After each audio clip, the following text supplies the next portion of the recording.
Talofa atu I lo tātou atunu o I le nei fo I vaenga o le tai au fou o le aso ngafua. A matanga fo I o le nei vai aso. Ea o le aso lona lua le nei o le nei masina lona tolu. Ea o le nei tausanga po le masina o mati. Ma lori soi fo manuia ma le langi e mai lu tātou atunu o I o na tūlanga whaanu Pilipina. A o le nei ua tātou iei fo le hamatanga o le nei vai aso I tiu te mga anuenga mi se fo o le fo launga Samoa I tutonu le nei masina le melea se I o tātou tomu ua lava I le tua e whatangisia lo nanga le leima lo nanga alofa mo I tātou wa ana le se noa lo nanga le leima lo nanga alofa e le aulia mai e Samoa mo le tātou atunu le nei fo I tai au fou ma le nei masina fou tapo inga le nei tai au ia o le so diam tapo nei na lana au auna o Father Moe Iseu Raymond Beetham e kalesia All Saints Anglican Church I le fifi po le kalesia Americana I le fioanga o le fifi a wafo I le tātou tapo inga I le mai moa ma le whaafonga mai o le tātou atunu o I le nei fo I tai au fou.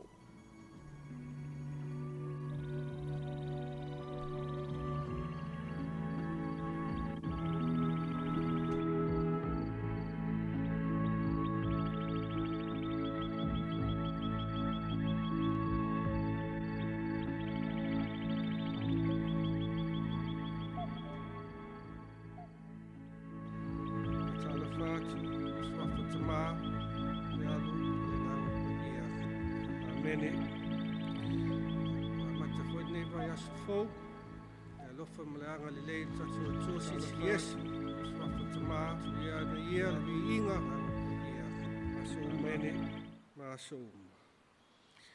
Our gospel reading this morning is taken from St. Luke and it starts from chapter 6 beginning at verse 36 to 38 and it reads, "Be merciful just as your Father is merciful. Do not judge others, and God will not judge you. Do not condemn others, and God will not condemn you. Give to others, and God will give to you.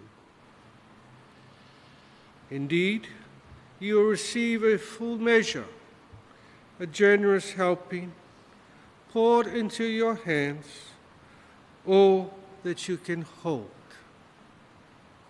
The measure you will use for others is the one that God will use for you." And this is the gospel of Christ. And thanks be to God. Our gospel reading for today is very short, but teaches us many things. It talks about how we are to treat one another. That is what basically these two verses that we have read today. They're talking about do not judge others, because where you treat, where you judge others, and how deep you judge others will be the same measure that God will judge you. Remember, when we leave this earth and we are called by God, before we can even enter heaven, we will be judged on what we have done in our time on earth. And have we obeyed the commandments and the teachings of Christ? And have we loved one another as He loves us?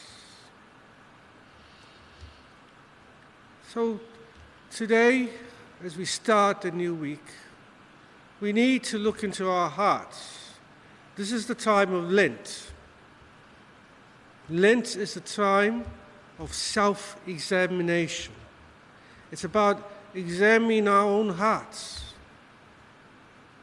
Where are we in relation to our God? How deep is our relationship with our God? Are we serving God, our God, with all our heart, with all our soul, with all our mind, with all our strength, and with all our will? Remember, that is the greatest commandment in the Bible that Jesus said. That is the greatest commandment. But Jesus said, and this is the second greatest commandment: love one another as I have loved you. Yes, it's sometimes hard to love someone who has hurt you. Sometimes it's hard to someone who's done bad things to you or to your family. But the Bible says, yes, they will be judged. The day will come when Judgment Day comes, they will be judged. But the Bible also says, forgive them, pray for them, and bless them. We already have our own courts. Back in the days in Jesus' time, they have courts too. They had judges, just like we do now. And that is where the law of the land comes into effect when these things happen. That is why we should always pray for our judiciary, for our judges. They have the most difficult job sometimes in making decisions. So we pray that the God of all wisdom, the God of all knowledge, give to them the knowledge and the wisdom to make decisions for the well-being of all mankind, for the safety of our country, Samoa, and to keep justice and peace for all. That is why it's there. And of course, as may be your first judgment, but your second final judgment is in heaven. And in heaven, you are judged by the heart. Where did your heart sit when you were on earth? Were your hearts contrite? Was your heart at peace with God in doing what God wants you to do, in listening to the commandments and the teachings of Jesus? So this week, we take these words: do not judge others, or you will be judged. The more you judge, the more God will judge you. Be forgiving. Pray for those who are in need. That is part of Lent. It's about praying for those in need, charity, giving to those in need, and fasting of the Spirit, and to fast in the Spirit, to give God the glory in all that we do.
pray.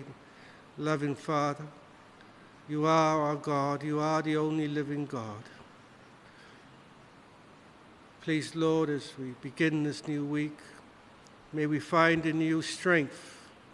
May we find in you courage to walk in the boldness in your word. May we continue to nourish ourselves with the word of life, to sustain us, to keep us, and to give us life. Lord, your word is the word of eternal life. And through the body and the blood of your Son, you gave it freely, sacrificed for us because of you, because you love us. May we continue to love you back and give you all the glory. In your name we pray. Amen. In the name of the Father, the Son, and the Holy Spirit. Amen.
O le nā ua mai moa ma whawhunga le tātua tunu o I le tāpua inga I le tua. Le sa alo tua ipe na sa lia matapena ina. Ia e le sunga le whawhianga inga ia moe sunga Raymond Beetham. Mai le kalesia St. Anglican Church I le Fifi. Ia po le kalesia ne le kana. Ia I le tātua tunu o. Ia mo le atuleanga ngal whawhtai. Lau sunga I le whawhianga inga ia bise foi. Ia o le ngā luanga le tua. Ma le upuwholafola sa tō matawinai. Ia le amtanga foi. Ia o le nei foi vaiaso ma le nei masina. Ia o le awa to ai tau no ai le tātua tunu o.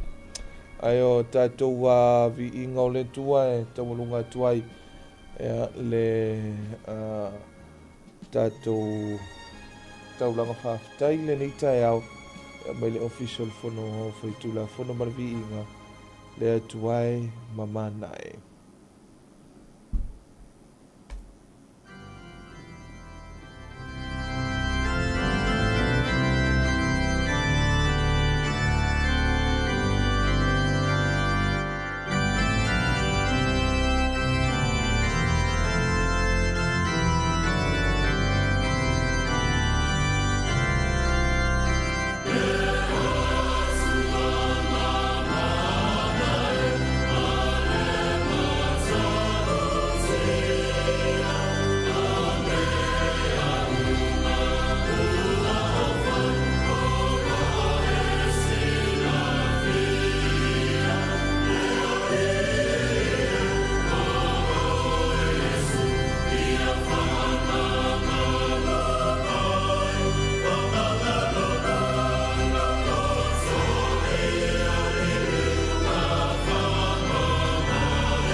Whaafofonga I le Talofa Samoa ma le whaasoa o le tae au. Asonga fua I aso whareile o mai aso te tasi. Mai le ono se I o atu I le iwa le tae au. O kala me wha su solo la vai ale tātu wala leo. E ole a whaafonga mai lu tātu watunu I tātu talo le tau. Poka mali o le tae au. Ua le vale alisa. Ia mo fia. Mo wa sia ma venga. Le whaasoa o mea o tutupu I le malo ma le atunu. Ai alini poti le maketi I tae au asununu. Ti hia o le maketi funga lei I le nei tae au wha malolo so I fua maua, wha malolo so I fua maruia, e le mamalu malpa I o le tātou. Aso whareile masito mai o loo whaino ai fua o whaatoanga o ngā luenga ma whaiva o le whilima le au whai whaatoanga I nā tunu. Le Talofa Samoa o lo whaasara lautu sao I lunga le 2AP, Facebook ma le YouTube channel.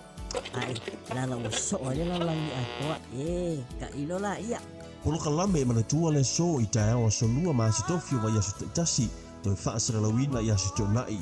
Eva I le musika I le itu la tasi la uli. Eva ko e pese foi le eu consono selinte on abre mole aroma na camelo le especial le twin brother lo kama o chini ia fase fo Itu la mo le au matutua I le tau le tolu, se I au lia le itu la e wha. Tato wewa lole le musika mo le mana vo ngā luenga, afa le wha kuka o le afiaki. la ukale mo e fala ile nyangi ale le pele ku ia le fiu ave ia le ki polo ma le pepe ia salangi le mai pepa Oi au tuipi, na huta tubato ya oi. Lua api. Le siku whawhanga o Samoa.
Teme le wati le tautole ni ma leo nanga le wala leo le siufonga o Samoa, ia le siufonga foi le atuno o leo to e se fuluma le 20 minute o tutoio na tale le tu la fitu ai fifi le ni tai au e fa malo ma fa Talofa tu le tatu atuno o ile ni foi vaenga on le tai au. Ia e fa malo atu ai ia Samoa atoa. E hawa whaafonga mai mo mai ia I le nei tai au fou le asunga fua matanga o le neiva yaso ia o le matanga fo I o tiutimanga luenga ma wa onga le whanau ai misi le tātou atunu ai whape fo ia o le neiwa tātou to ai tau nuu I le masina lo na tolu o le nei tau sanga ia po le masina o mati o nei le aso lua ia o le mati luafe lua se fuluono vi ia le tua wa whapenao na tātou tau mawai ma whato whaantu I le masina lona lua po le masina o Februari ea I tūlanga fo I o sou o le vasa ma whawhi tauli lu ngala lo ea ma lui tau fo ai whaftai le tua ea o lea e te ita I saunga le mu mai lo o tau soifua lau lelei ea ai mese ai ea maua fo I so mai tau wona o nao le anga lelei tau muri o le tua mo I tātou ia whatalofa toi lu tātou atunu a mata me lava I o nao si pa I o nei ia me se fo I tinam te mama titua ia o tupulanga talavou me se le lava loa o le whaafonga ma le mai mo mai lu tātou atunu ia e wha maloa tu fo I whatalofa ia I tu e fi o le tātou atunu ia I lona ia o le totofi o le tua ia I tai o e kalesia o le ainga sa le vi e o lo whapenao na whaafale le malu I so se whaitawhaitaulanga ia wale asuina o puna vai o le ola tala ina o le tala le lei ia waso tātou manuia ia I le langi a wale whai mo I tātou ia le nei fo ila no langi o lo soifua ia matatu fiona hai fa malo atu fa talofa tai au manuia ia ile tatu wa tunu iona taitai ile tu fa le malo fio ila na fionga ile au malu le malo ia le tafutolu o siu tatu wa fainga malo ia ma taitai o le tatu wa tunu ile fio ai le fionga ile palemia le taitai o le malo ia le malu le kapeneta fionga le fonga fitalai ma sui fonga fitalai sui malu umo le palemene ia ai le fionga le famsino ia le famsinonga ia ma le famsinsili ia ile nei tai au fo malo sui fo maluia ia ma le langi au nanga masani ale lima fa o amo ia po le tautua le nei ale tua ipi le si ufonga o le atunu ma ona fa mo e tolu iva lua tesi iva tasi tesi male tasi iva lua tesi male tasi ia male tasi o fitu tesi male fa fea foi le meolo e fa fonga mai lunga le Tatu Radio Zino app fa talo fatu ile nei vaenga o le taiao ai me se ai Tatu porkalame lunga o penga failangi ia me so si follow fi so inga le Tatu Facebook page Radio 2AP and TV9 ma le Tatu YouTube channel ia ile nei foi vaenga o le taiao ia good morning good afternoon ia good evening ia o matou le samo nei le foko good morning ia le ua taiao manuia ia o fele tu o le larulangi o lo e mafuta mai ai ia pe ona uta o le te meusola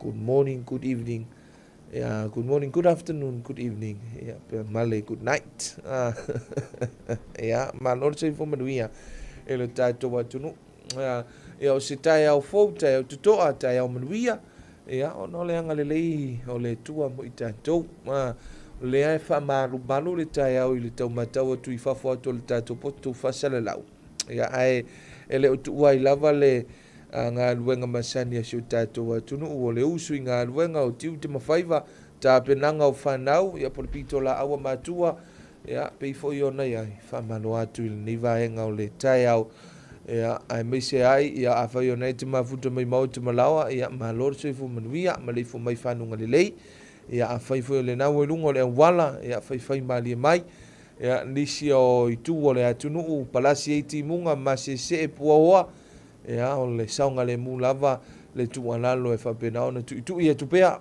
valu e pea o le la au ia ai meise fo i tata longo to i masifa wawa foi le amatanga o le niva yaso i siu tatu watunu ia o porkalame a ia whaanga solo a le tatu wala leo i lona tai au nei ma le porkalame o le Talofa Samoa e on le a whaafonga le tatu watunu i talo le tau ma hea talo le tau tal fitu tatu talofo me vei whanua me le vaengo talofo ea o whaaso solo tuai lea ma tatu whaafifianga te i toluai nei whaafifianga o le tai au ea talo valu to e whaafonga i le toi whasalawino tatu talofo ea afo le valu whilo inga masani ea le tatu porkalame ma le whale o loa o le o yamin le vaenga le pulenga ma le whinga luenga o le Fixco Western Union ia o ila tauia o le lango o tu o le tatu porkalame i tae uma ma vai so uma ia ai mise o le tatu porkalame ia wa uli le itu lao le au matutua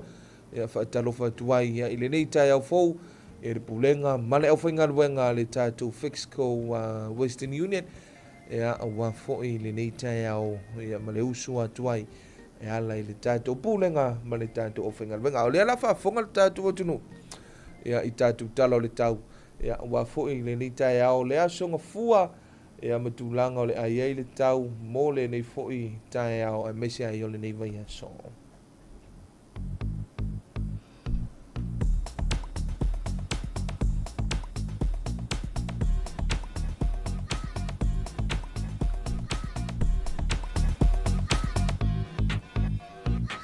Talo tau mo vaenga uma o Samoa whamawina le official le va ai tauli tulai a whalelima le tai au nei asonga fua lua o mati lua fe lua se fuluono winga o le tau au o Sevilla feololo le maalulosi o le vaito e lau o lo ofiti ai pia Samoa ma e au mai au mana i timo e awhi ai nisi o taimi fautuanga malapta inga ele o iei se fautuanga po se lapta inga o whaamalusia mo le laufanua mo laufanua uma o Samoa talo le tau mo upolu vaenga matu i sifo falfa pia manono Sa sau te sifo le pata sa fata si umu malifanga mo le so e ufitia se vaenga o le langi.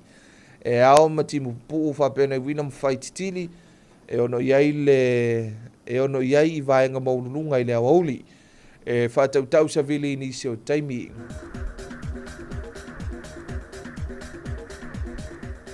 Talol tau mo sa vai sa matu sa le longa sa le aula matu sifo avawa sau fale alopo sau te palauli lata mne yafu mo le so e ofitia se vaenga o le langi e ao matimu puu whapena wina mwhaititili e ono iai I vaenga maulunga I le awauli e whatautau sa vili inisi o taimi.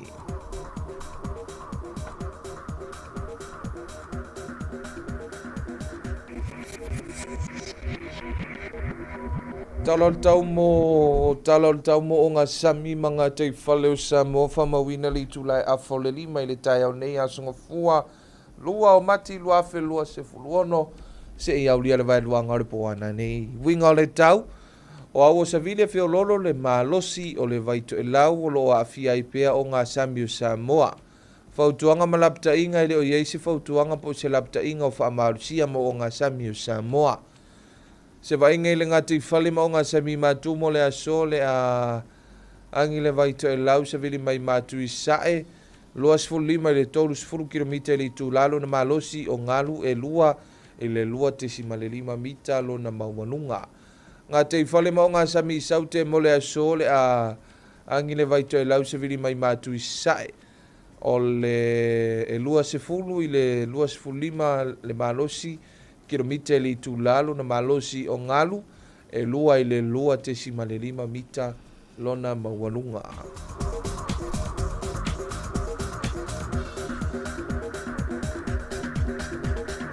Talau le tai mo Samoa whamawina li tu lai a whole lima I le a tae au a sunga fua lua o mati lua whelua se fuluono.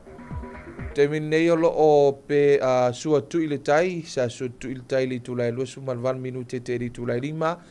E iele fo fonga le tai au nei le lua suman leon minute te li tu lai suman le tasi o le ape le tai. Ona toi sua tui le suman lima minute I le ono I le afiafi.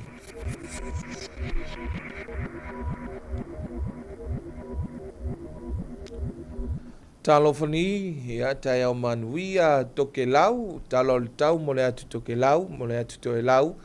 Sau nia le official vai tau le I tulai ono I le tai au nei a sunga fua lua o mati lua whelua se fulu ono.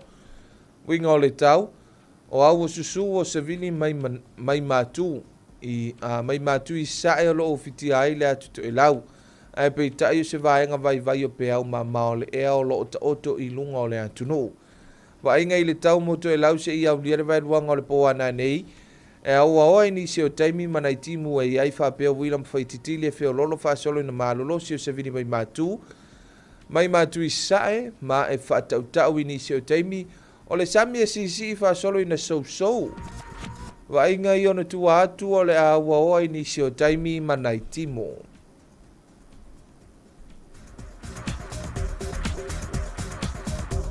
Morning district forecast for Samoa issued by Samoa Meteorological Services at 5:30 a.m. Monday, 2nd of March 2026. Situation: a moderate northeasterly wind flows remains prevalent over Samoa with associated clouds and few showers affecting the group at times. Advisory and warning: there's no valid advisory or warning for all land areas of Samoa. An update for Upolu, north-northwest Whanwhapia Manono, east-southeast Alipata Safatasi Umu and Lefanga. For today, partly cloudy with brief showers and a few afternoon. Thunderstorm possible over highland, expect gusty winds at times.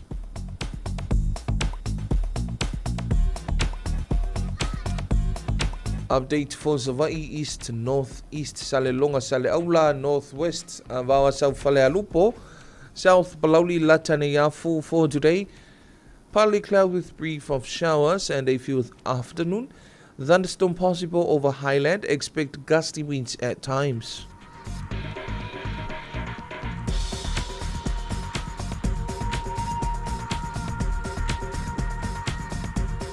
Morning marine forecast for Samoa issued on Monday, 2nd of March, 2026 at 5:30 a.m. valid until midnight tonight. Situation: a moderate northeasterly wind flows continues to affect Samoa's marine waters. Advisory and warning: there's no valid advisory and warning for all marine waters of Samoa. Northern marine waters for today: northeasterly wind, that's the wind direction, 25 to 30 km per hour, wind velocity 25 to 30 km per hour, wind velocity, waves and swells of 2 to 2.5 meters. Southern marine waters, wind direction northeasterly wind 20 to 25 km per hour, wind velocity, and waves of 2 to 2.5 meters. Tide prediction for Samoa issued on Monday, 2nd of March, 2026 at 5:30 a.m.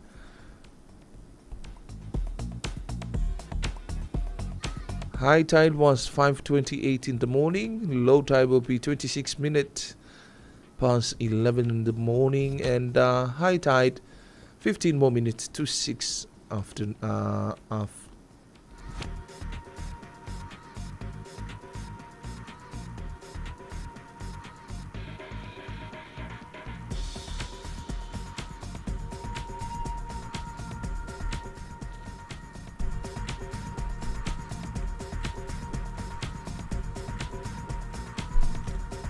Morning forecast for Tokelau issued by Samoa Meteorological Division at 6 a.m. Monday, 2nd of March 2026. Situation: a moist northeasterly wind flows prevails over the group. Meanwhile, a weak trough of low pressure lies within the vicinity of Tokelau. Forecast to midnight tonight for Tokelau: cloudy periods with some showers and isolated thunderstorm. Moderate to fresh northeasterly wind, gusty at times, moderate to rough seas. Further outlook: cloudy periods with some showers. And that is your update of your weather forecast issued by Samoa Meteorological Services here at Molino for Samoa and Tokelau. 4 more minutes to top of the hour on this lovely Monday morning, 2nd of March 2026. Ya, whamaloa tultatua tunu, ya ile ni vaenga le taiao, ya, malo le usu, ya, pia whai ole nā fwoi wa usu mai ngā luenga ile ni fwoi vaenga le taiao, ya, ma whamaloa tultatua tunu, ya, misiai, ya, o le tāpinanga o nei whanau, ya, ma le tūlanga, ya, o le asonga fua fwoi la tuia, o mo ya le asonga fua ia pie, wha iwa fwoi le ya, e whawhtei le tua, le awa, tātou au lia manuia mai le amatanga o le nei vai aso, ia o le amatanga foi. O ia po le aso lo na lua le nei o sio tātou atunu i tono le masina o mati. Ia o lo o tātou iai. Ai whiwhia le tātou proklame wha Talofa i tātou paanga masani, wha malo atu i Anton Talofa. So i fōman ria lau sunga i le tai o le proklame le nei tai au fōu i le alofa maleanga le lei o le tua. Ya o lo mafuta mai ya i salamumu manuia tele le nei aso whawhtai and ton ya manuia fo i tā pinanga o le nei fo i a sunga fo i tiute manga luenga whapmaloa atu i a Tenesi le au pepe tanga loa Talofa lava manuia tele le au nanga le nei aso fo whawhtai alofa tele atu mai Wellington ya whamanuia fo i le tua ya ma lofa atu fo i tai au manuia lau sunga ya a Tenesi tanga loa ya mafuta meleni tai au fia foi lunga le tātou YouTube channel ya James Talangi whabe mai tai au manuia Radio 2AP whaatasilia li i whaiva matiu te whaaftai o loo tautuei nai le atunu o Gracie from Dominican Republic oh sole ya mamao le le mele mafuta mai se tasi nei o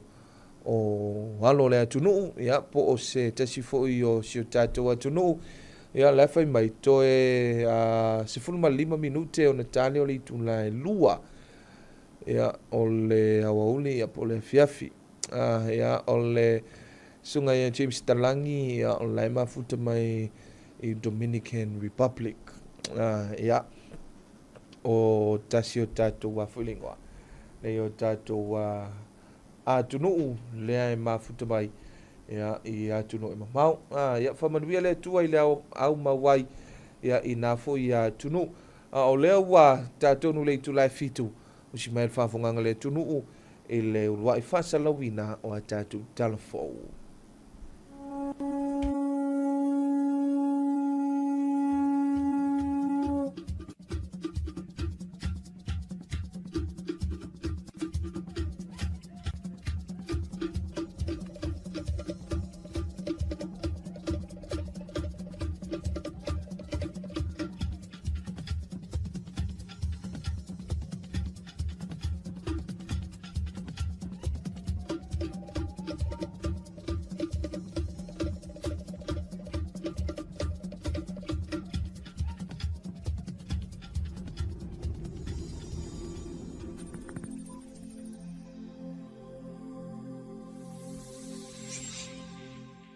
Talofa lava o talafou mai vai whanua.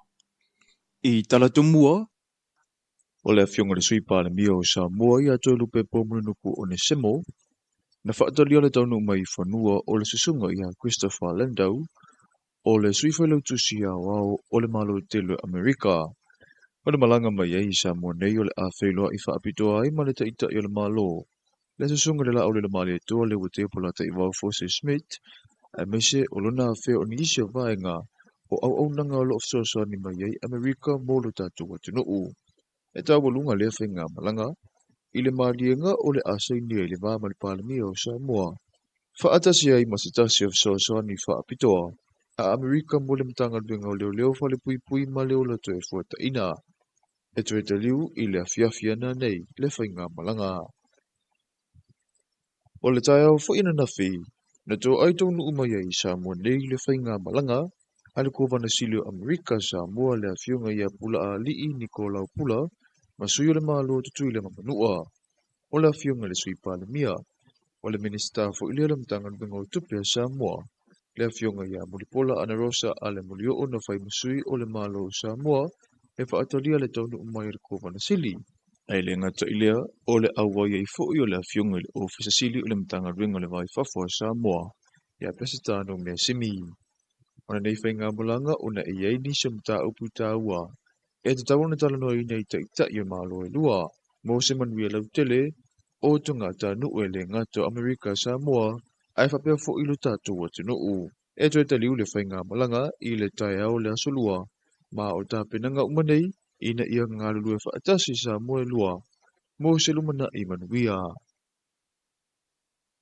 Ua i le isi la asanga o le tautua, le matanga duenga o whaatoanga ma whainga whaiva. O lea watatala le potu whaapitoa i le mautoa tui atua tupua tamasese efi. I le vaenga o loo iei le ofisa a le matanga duenga. O le potu le nei wa whaatotonga i nei masini whaauna pōnei. Mo le itu tau whesota inga ma whaasaralonga. O le tō whana e i le taita inga o na whatausia lea fo i tu tino le malo. E ta imua pea le matanga duenga. I taita inga le lei. Whainga manino, a o se langolango au tū fo'i mō le au whaia tina e le ngata o le vau ai o le sami. E a mata i le lava tā pena o whaamtalanga sa o e whaatatau i mea toto whaapea fo'i lafu manu.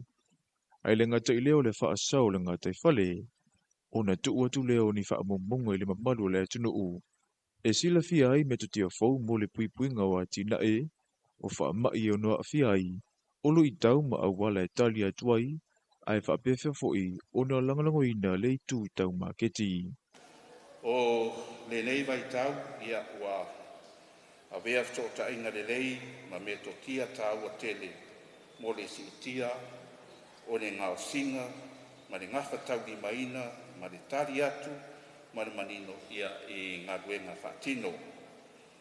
O le nei hap o le awha ngā si ai o tātou nau ta inga e tui na atu ai whamataranga sa o ma le tala whengai i le taimi tatau. Whaamaumauina o taunu unga po kalame, ma le whale leia atiri, ma le manino ia o a tātou. maluenga whaatino.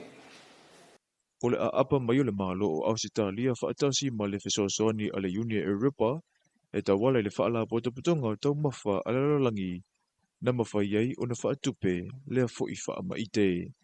Sa moli mawina e le mamalu le kapeneta mawhai pule o wala aulia e meise e la tau e whaia tina e o paanga fo'i a le matanga ruenga o whaatoanga mawhai ngā whaiwa. Talafona mole nei vai ngole aso manu e telefo fuanga o whianga i male atunu u.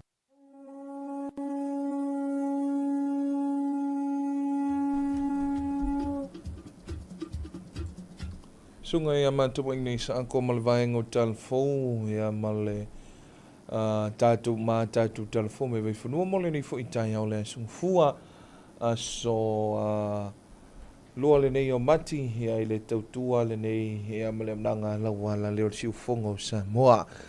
Ia tui nātu tātou whansalonga whapisi nisi am whawhiwhianga nei tai au ia mai le tautua le nei male amnanga lawa la leo le siu fonga o le atunuu. Fitu minute le bote le tula fitu fai mali mai ya le nei fo i vaenga o le tai au ya fa malo atu fa Talofa atu ele tato pulenga mele finga luenga al fix co Western Union ya o le long o tu le tato proclame ia i vai aso te itasi.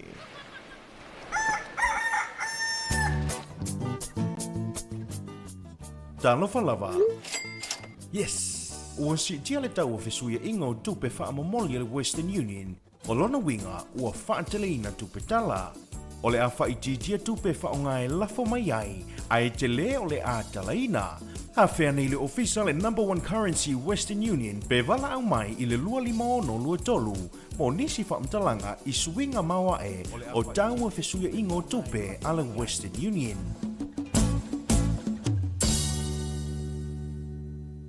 E onga ma matautia le fiwa pona aivi. E mawhai o na mali waile tangata pe a onga a fianga o le fiwa pona aivi. Whanau la iti e pitusili o na tinga ina i le fiwa pona aivi. Whamamalo si o manga. Uwhi maru ka alone ma mea whaitu. E whaapale ai vai tauma. Pui lo a inga. Whaamama mea whaitino malapisi e mawhai o na toa ai le vai. Whaamama a la vai matali vai. Mata i tū le lei fōlinga wa aia, patūlanga o ngaonga, ai maise o afianga tūnga o le whiwa o puna iwi. Samoa, wawe wa ai se fō mai se whalmai la taratani. Samoa, whaatino nei loa. Le puipuinga o le whiwa o puna iwi.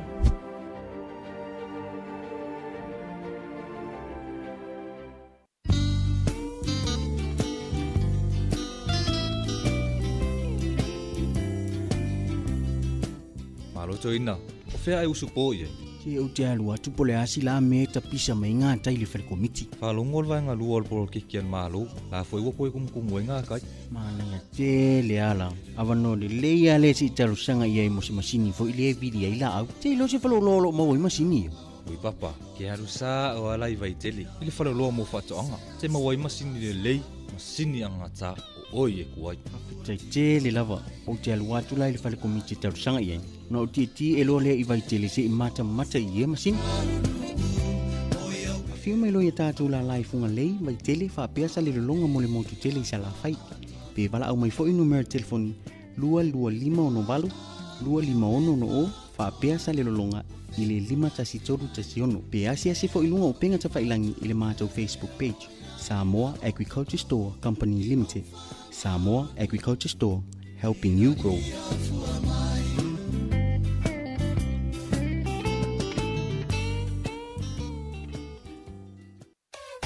Le wala leo numero tasi Samoa. Tuipi le si ufofongo Samoa. Wala au mai le vaenga le maketi. Mo sau whaala wiloa e fia whaia i se tau whaamali loto. Maua le whamama avenga. Mo oe malau bisinisi. Ua soo ai Samoa. Amerika Samoa, toke lau, ma le lalalangi atoa. Ia na la leo a mo 5 whao. Wha mo iwa tasi tesi male tasi. Iwa lua tesi male tasi. Le tasi o fitu tesi male wha. Wala au nei loa i le telefoni. Walu whalua ono tasi fitu, ma whaafesili mo le vaenga o whaalau iloa. Tuipi, le si ufofongo Samoa, numero tasi.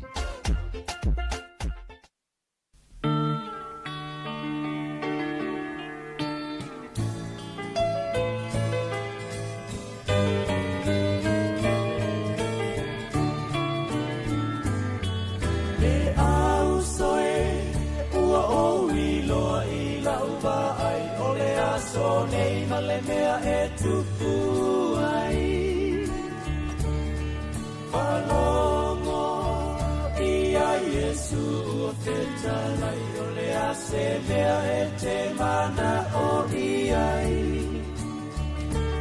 Ai se ai te toi fatali ai. Ma olo o ia vala au mai. Le au soe ina tula ia. Se whangalo mawhatiana. Ua tuana ia tu le tele o tausana. A o tau aso pea o mata. A o tau aso pea o mata.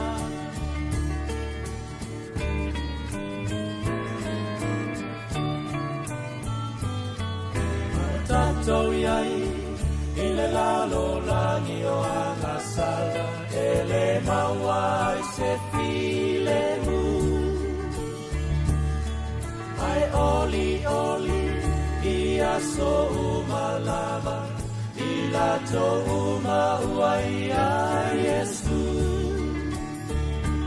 Ai se ai te toi fatali ai.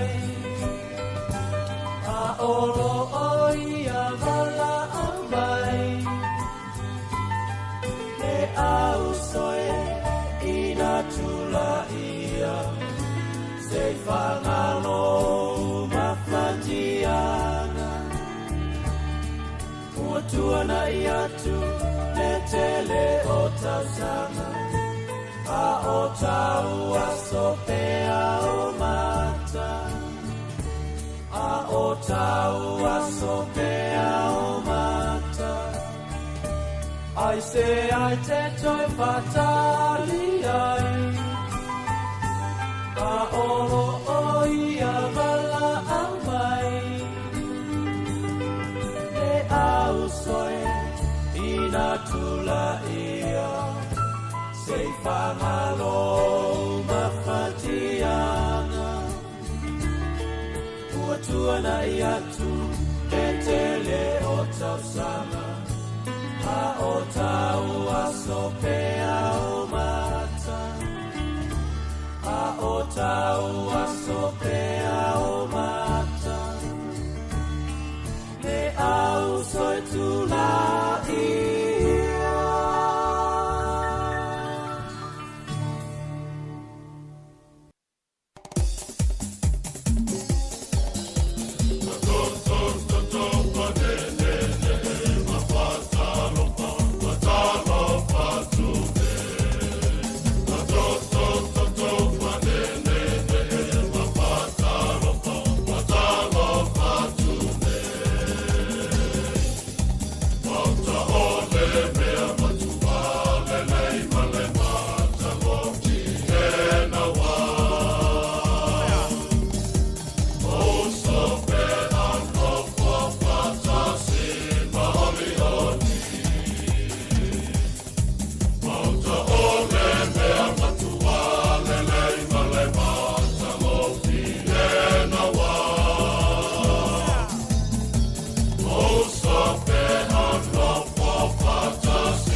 Wow,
manoni o fungala sausu e masaili awasa fai o la umiti o ya se tasiwa ave masuiti ua mitia elela le saua ave mau e balingi loi masa taulava ina o te padu susana oi padu vali maya oso manatu mo ngaele nganga te fia vai io alofa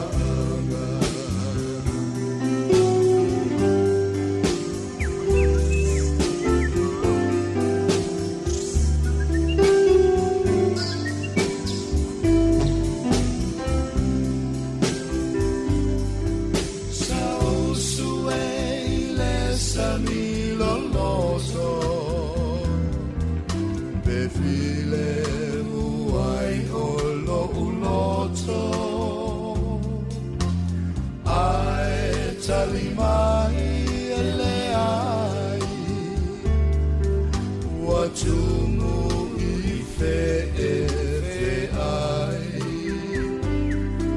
Sau sue le vau maoa Pe mauai se tonu atoa Ai tali mai atu maunga Fai usole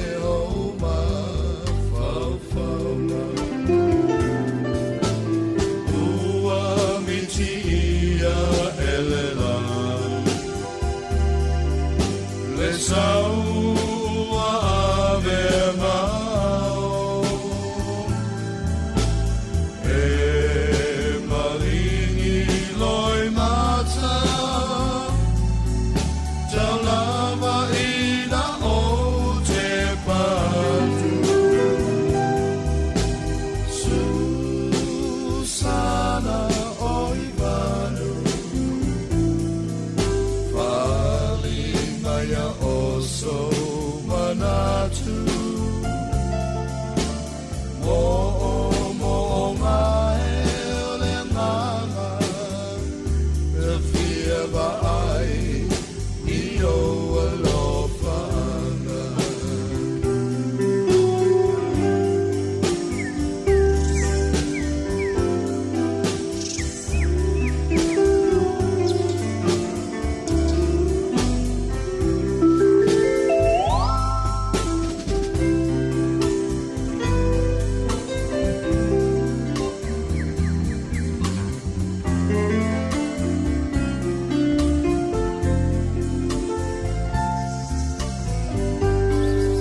fai funa ua e musu totongi tu pe o a o na mali e le olo ulo to fo ia si o ulu o te nofo i lalo maunga o te iti munga talu ai olo ua lo fa le aia o e funa o Yahweh la te pele fanga pele pele o le a e o somanatu o le ato e foliaru ai ava dia e ala usuafa a fai e te fia te fotofo tu e mai au e whamatomo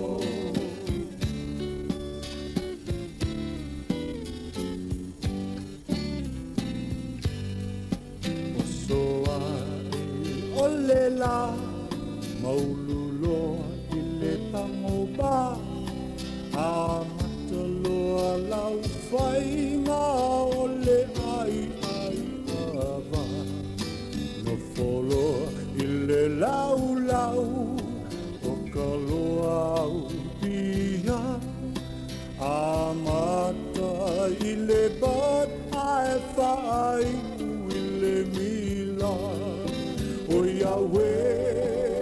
Yahweh lata pele whanga pele pele o le ae so manatu o le ato e foia ai ava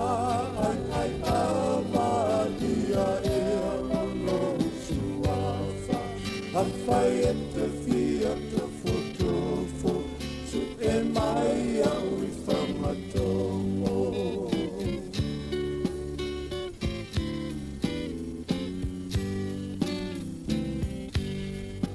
Tingesa moa e au lovi i lena e winga i lo suafa tamai ai ava o te lefa a maua lunga pu o te mimita tu mai aloha lo lima mai e ta whaatofa o Yahweh lata pele whanga pele pele o le a e so manatu o le ato e foliaru ai ava dia e alo suafa a fai e te fia te fotofo su e mai au i whamatomo o Yahweh lata pele whanga pele pele o le a e so manatu o le ato e foiaru ai ava dia e alo suafa a fai e te fia te fotofo tu e mai au i whamatomo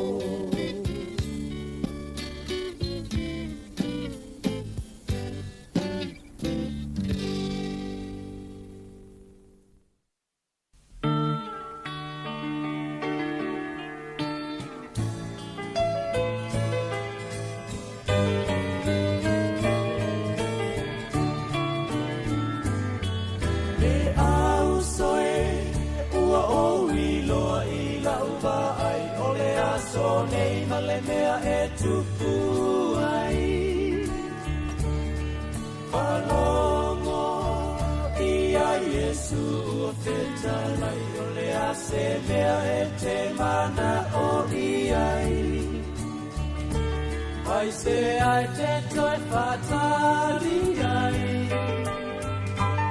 A olo o ia vala au mai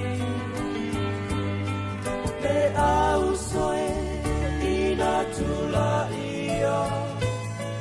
whangano mawhatiana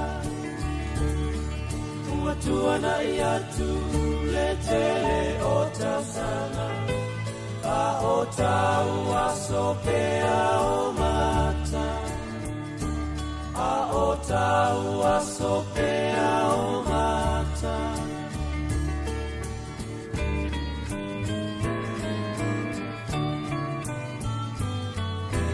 Tatou iai I le lalo langi o anga sala Ele maua I se file mu Ai oli oli I aso umalama I lato uma uai a Yesu Ai se ai te toi fatali ai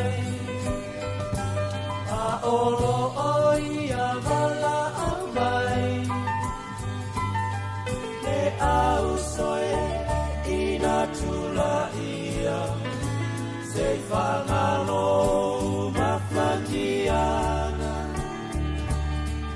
Ua tuana I atu me tele o tausanga A o tau aso pea o mata A o tau aso pea o mata Ai se ai te toi fatali ai A olo oi a vala au mai E au soe ina tula ia Se whamalo mawhatiana Tuana I atu e tele o tausanga A o tau aso pea o mata A o tau aso pea o mata Le au soe tula ia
Whawhiwhianga musika sui whewhiloi o le nei fo I vaenga o le tai ao la tauia I le tautua le nei male au nanga lau ala leo le si ufongo Samoa le 2AP te utoluaina ia ma whawhiwhianga ia o musika sui whewhiloi ia wafoi le nei vaenga o le tai ao whamaloa toi le tātua tunu utalitonu ua tele na usu le to tele ia mafuta mai foi fale foi nga luenga ia o isi foi ia na lava tuli mai le temi foi nga luenga o le nei foi vai nga o le taiao ia famalo atu ia I tato wa tunu o nisi o tala pe foi ona matawa toi foi le nei vai nga o le taiao ia o le talafifia talafifia mo le au avta vale ia o leo watu ina mai pe po fam talanga ia ma fama wonga fo I mai le tato wa ofisa o le matanga luenga o tupe tau wala mai le tau o le suau mo le ni masina o mati ia leo wa tau ma tau o tuai ua pa u le tau o le suau ia le ni vaenga o le masina le ni o mati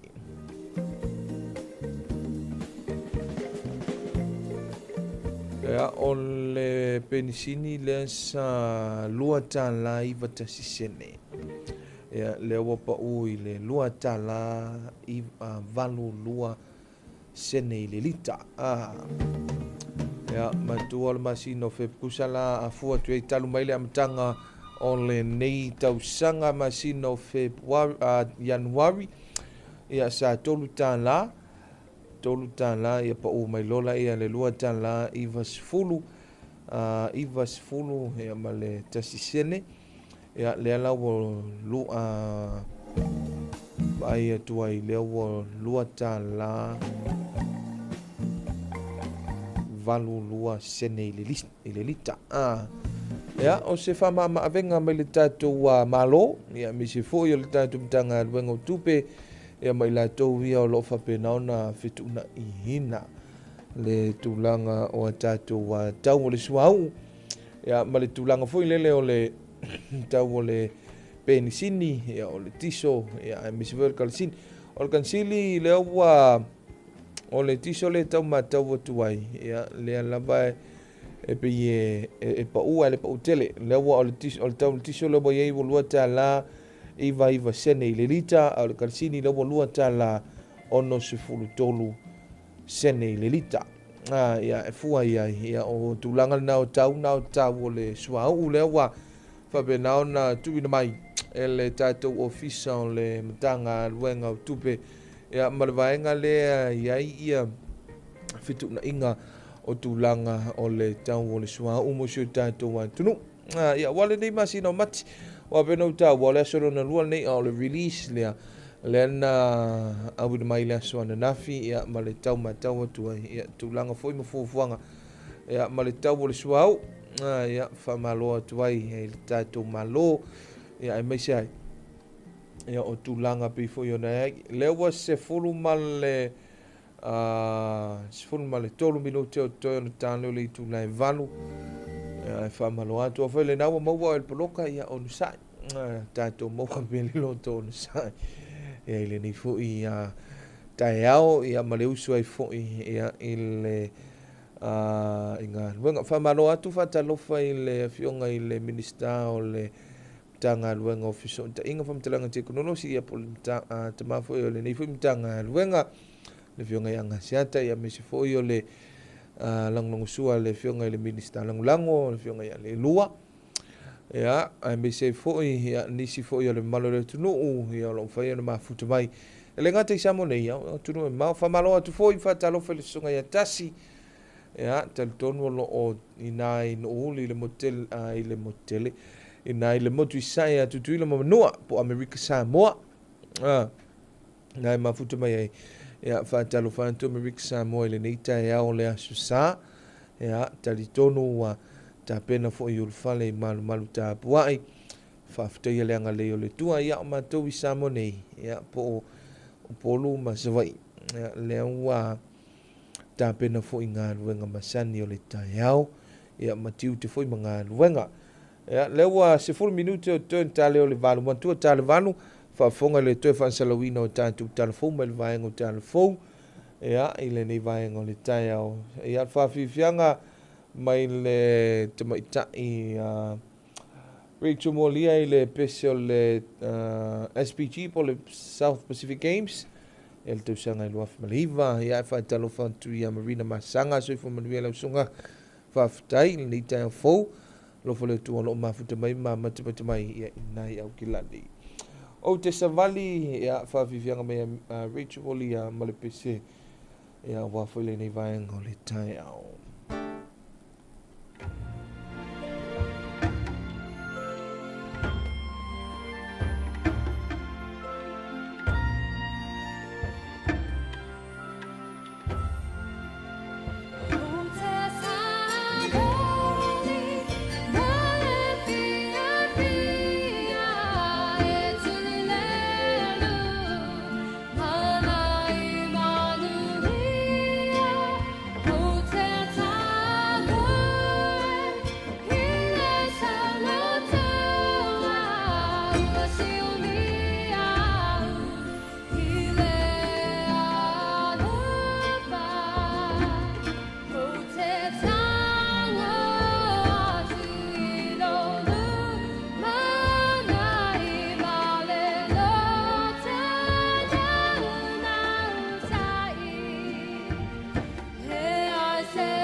batau la I tangata ua tumu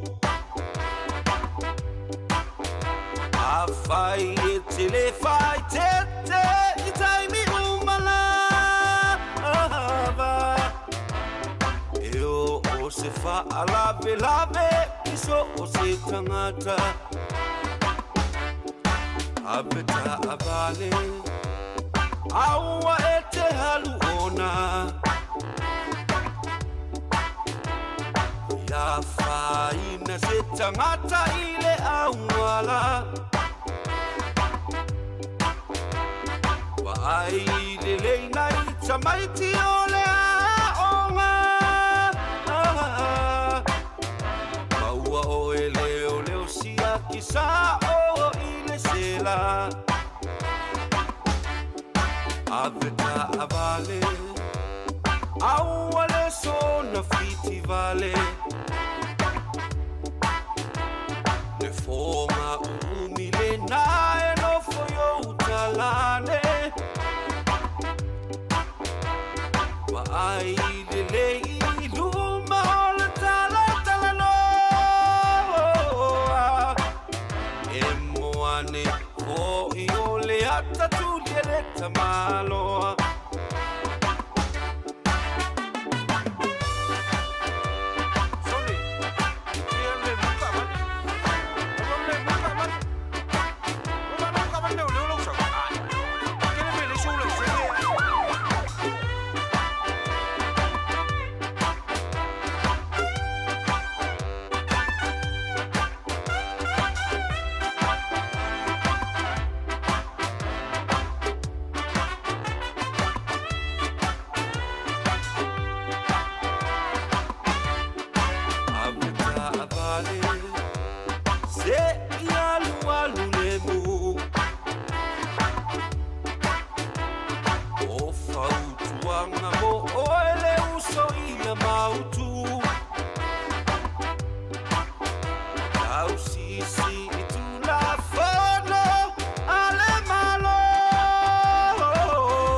Samoa nei ka ape foi o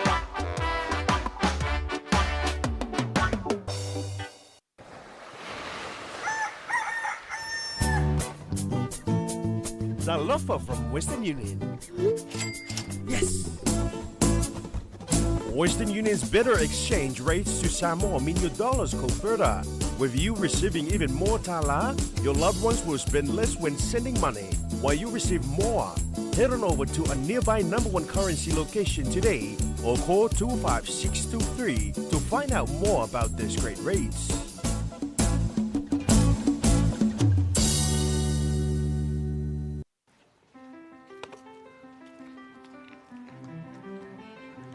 Talofa o lo ingoa Andrea Vena si le afi. E matautia le whamai o le whiwa pona iwi. E mawhai fwoi o na tātou ngā lue whātasi. E tā ofi le pipisi o le whiwa pona iwi. O te wheso soane pui le nei whamai. E ala I le whama mao la pisi. Ma mea whai tunu to ai le vai. Ia mauti noa e ufi malu tane vai. Ma mea whai tunu whaapa le ai vai tau mawha. O te whaonga ina ko limi maspray whapitua. E uaila utino e pui le ue namu. O le a wawena whailoa I au mātua, pe a whai walia e a aunga o le whiwa pona iwi. A whai tātou te ngā lue whātasi, e mwhain tātou tau whia le pisa le whiwa pona iwi.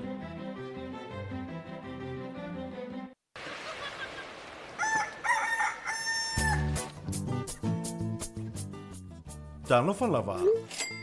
Yes! Ua si tia le tau o whesuia ingo tupe whaamomoli le Western Union. O lona winga ua whaateleina tupe tala. O le a whaititia tupe whaonga e lafo mai ai, ai te le o le a talaina.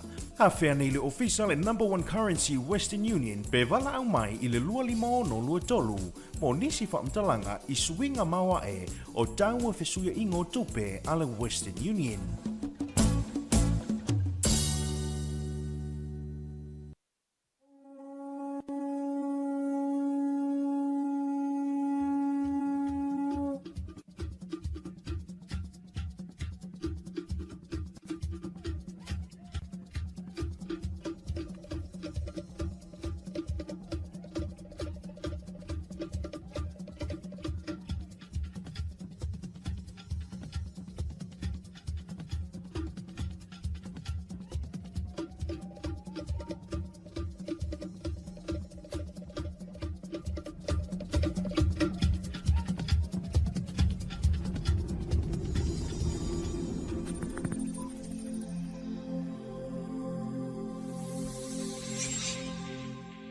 Talofa lava o talafou mai vai whanua. I talatumua, o le afionga le sui pāle mia o Samoa i ato lupe pomunu nuku o ne semo, na whaatali le taunu mai whanua o le susunga i a Christopher Landau, o le sui whailau tusi a wao o le malo telu Amerika. O le malanga mai e i Samoa nei o le a whailoa i whaapitoa ai ma le taita i o le malo. Le susunga le la o le mali e toa le wate polata i wao Fose Smith, a mese o lona whea o ni isi o vaenga, o au nanga o loo fsoa ni mai ei Amerika molo tātou atu nuu. E tau walunga lea whenga malanga, i le maalienga o le asai ni e le vāma le pālamia o Samoa. Whaatasi ai masitasi o fsoa ni whaapitoa, a Amerika mo le mtanga luenga o leo whale pui pui ma leo lato e fuata ina. E tue te liu i le afiafiana nei le whenga malanga. O le tae au whaina na whi, na tō aitou nuu mai ei Samoa nei le whenga malanga, ale ko vana silio Amerika Samoa le afionga ia pula a lii Nicolau Pula, ma sui o le malo tutui le mamanua. O le afionga le sui pāle mia, o le minista fo ilia le mtanga luenga o tupe a Samoa. Le afionga ia mulipola ana rosa a le mulio o na whai masui o le malo o Samoa, e whaatalia le taunu umai re ko vana sili. Ai le ngata ilea, o le awai ai fo i o le afionga le ofisa sili o le mtanga luenga le vai fafo a Samoa. Ia pesitano me simi. Ona nei whainga mulanga o na iei ni samta upu tā ua. E te tawana talanoa i nei ta i o malo e lua. Mo se manuia lau tele, o tunga ta nuu e le ngato Amerika Samoa, ai whapea fo ilo tātou atu nuu. E tu e taliu le whainga mulanga i le tai au le asolua. Ma o tā penanga umanei, ina ia ngā lulu e whaatasi Samoa e lua. Mo se lumana i manuia. Ua i le isi la asanga o le tautua, le matanga ruenga o whaatoanga ma whainga whaiva. O lea watatala le potu whaapitoa i le mautoa tui a tua tupua tamasese efi. I le vaenga o loo iei le ofisa a le matanga ruenga. O le potu le nei wa whaatotonga i nei masini whaau ponei. Mo le itu tau whesota inga ma whaasaralonga. O le tō whana e i le taita inga o na whatausia lea fo i tu tino le malo. E ta imua pea le matanga ruenga. I taita inga le lei. Whainga manino, a o se langolango au tū fo'i mō le au whaia tina e le ngata o le vau ai o le sami. E a mata i le lava tā pena o whaamtalanga sa o e whaatatau i mea toto o whaapea fo'i la fumanu. Ai le ngata i leo le whaasau le ngata i whale, o na tuu atu leo ni whaamomonga i le mamalu le atunu u. E sila fia ai me tutia fau mō le pui puinga o a tina e, o whaamai o noa fia ai, o lo i tau ma au wala e tali atuai, ai whaapewhia fo'i o na langalango ina le tū tau maketi. O le nei vai tau ia ua a vea fsota inga le lei ma me to tia tau a tele mo le si tia o le ngao singa ma le ngafa tau i maina ma le tari atu ma le manino ia i ngā ruenga whatino. O le nei hap o le awha ngau si ai o tātou nau ta inga e tui na atu ai whamataranga sa o ma le tala whengai i le taimi tatau. Whaamauina o taunu unga po kalame, ma le whaale leia atiri, ma le manino ia o a tātou ngā ruenga whaatino. O le a apa mai o le malo o Ausitalia whaatasi ma le whesoasoani a le Unia Europa, e tawala i le whaala potoputonga o tau mawha alalalangi, na mawha iei o na whaatupe lea fo'i whaamaite. Sa moli mawina e le mamalu le kapeneta mawhaipule, o wala aulia e meise e la tau e whaia tina e, o paanga fo'i a le matanga ruenga o whaatoanga, mawhainga whaiva. Talafona mole nei vaenga le aso manu e telefofuanga o whianga i male atunu u.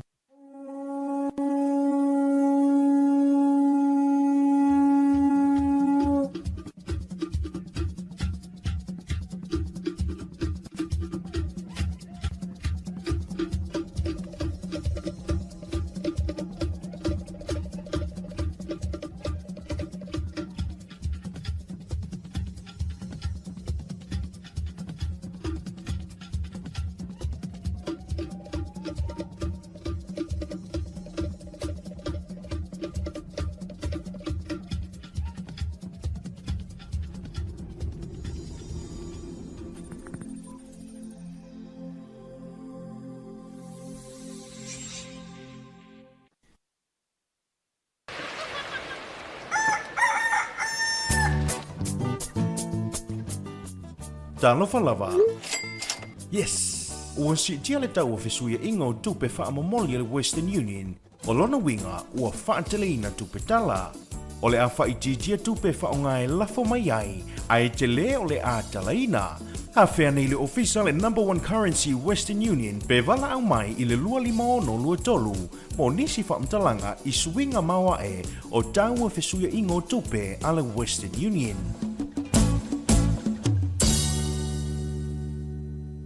E onga ma matautia le fiwa pona aivi.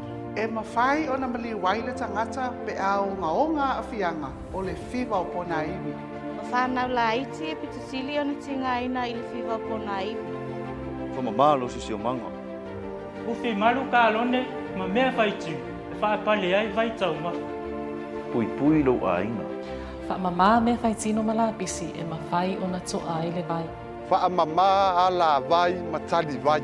Mata i tū le lei fōlinga wa aia, patūlanga o ngaonga, ai maise o afianga tūnga o le fiwa o pona iwi. Samoa, wawe wa ai se fo mai se fal mai la taratani. Samoa, whaatino nei loa. Le puipuinga o le fiwa pona iwi.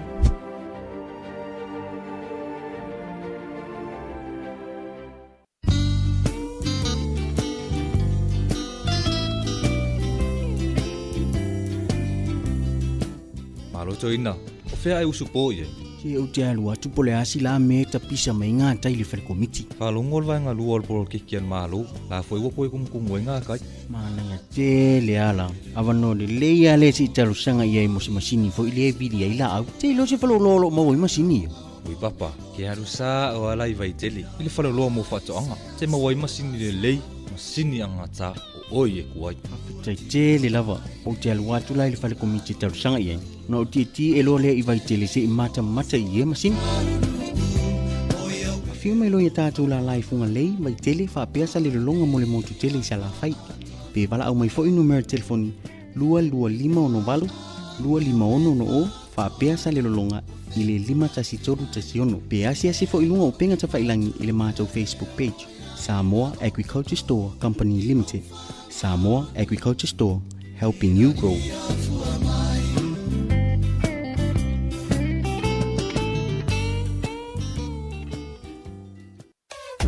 Le wala leo numero tasi Samoa. 2AB le si ufofongo Samoa. Wala au mai le vaenga le marketi. Mo sau whaala wiloa e fia whaia i se tau whaamali loto. Maua le whamama avenga. Mo oe malau bisinisi. Ua soo ai Samoa, Amerika Samoa, Tokelau, ma le lalolangi atoa. Ia na la leo a mo 5 wha mo iwa tasi tesi ma le tasi, iwa lua tesi ma le tasi o fitu tesi ma le wha. Wala au nei loa i le telefoni. Walu whalua ono tasi fitu. Ma whaafesili mo le vaenga o whaalau iloa. 2AB le si ufofongo Samoa. Numero tasi.